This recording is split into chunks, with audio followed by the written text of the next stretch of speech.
Setting up your Transcend Micro takes just a few minutes. Here's everything you need to do before your first night with this machine. First, start by connecting the power supply to the machine and plug it into an outlet.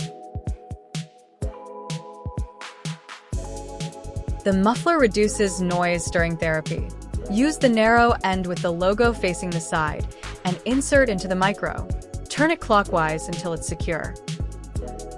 Then put your AirFlex hose in the other end of the muffler and turn it clockwise to connect it. Lastly, connect your mask to the other end of the hose. The micro uses a standard 22mm connection, so whatever mask you're already using should attach without any adapters.